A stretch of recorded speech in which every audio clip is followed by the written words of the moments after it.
Toronto just hit a wall. Not a soft slowdown, a surge.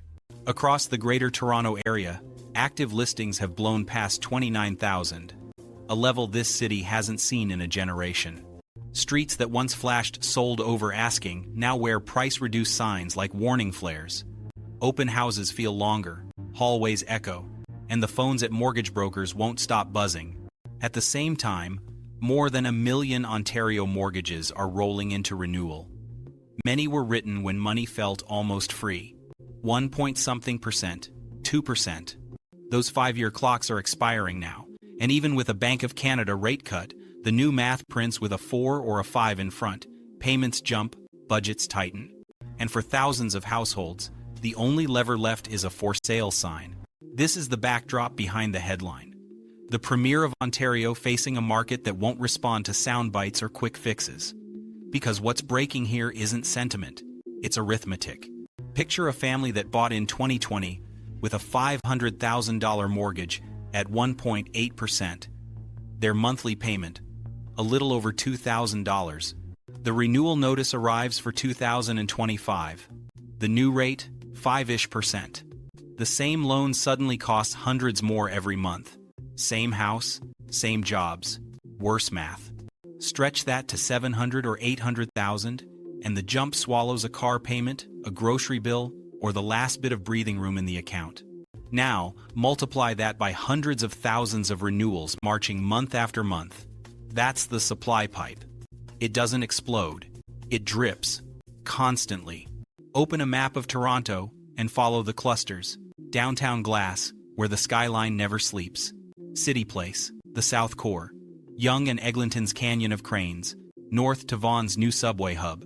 Towers that sold out on paper during the frenzy are handing over keys all at once.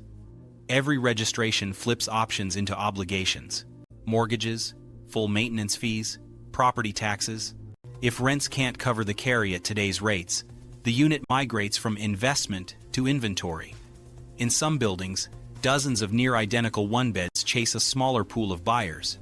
The result isn't panic. It's a slow, relentless grind. Look at the pace. The average property now sits on the market for about 50 days. In the boom, that would have been unthinkable. Today, it's normal. Buyers don't sprint, they browse. They schedule a second showing. They bring an inspector. Financing clauses are back. So are repair credits and closing cost negotiations. When one unit drops its price, the next one follows. Not because sellers want to, because the building comps demand it. This isn't only a condo story. Freeholds in the 905 are feeling it too. Detached homes in York, Peel, and Durham are listing steadily.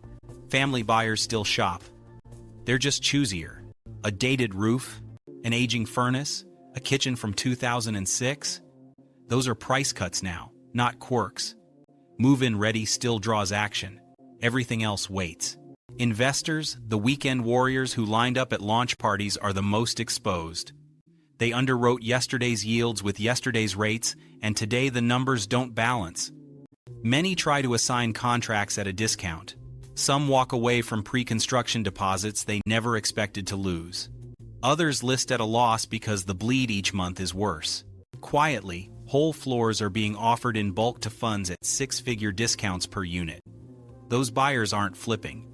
They're harvesting time. They can sit for 3 or 5 years, collect rent, ride future rate moves, and wait for absorption to return. Small landlords can't. So why don't the rate cuts fix it? Because a policy rate of 2.5 doesn't teleport mortgages back to 1-point-something. Lenders price off bond markets, spreads, and risk appetite. In a world of high household debt and softer job data, spreads stay sticky. Renewals still land in the 4 to 6 range. That's a cushion, not a rescue. And the economy is not helping. Manufacturing and services readings below 50 signal contraction. Fewer hours, fewer commissions, less overtime. When income feels shaky, buyers delay. They don't drop out forever. They just wait. And every month they wait, the list of active homes grows longer. What can the province do? Streamline approvals. Accelerate the projects that can deliver in the next 2 years, not the next decade.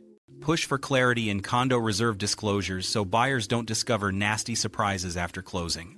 Target fee relief, where builders can convert stranded pre-construction into long-term rentals with affordability covenants. None of that flips the market overnight. All of it reduces friction so the system can reprice without breaking. For households, the choices are immediate and personal. If your renewal is inside 12 months, run the numbers now. Shop lenders. Consider a shorter term if it secures a lower rate today. If you plan to list, price into the present, not last spring's memory. Bring a clean status certificate. Commission a pre-listing inspection. Offer a credit to help the buyer buy down their rate.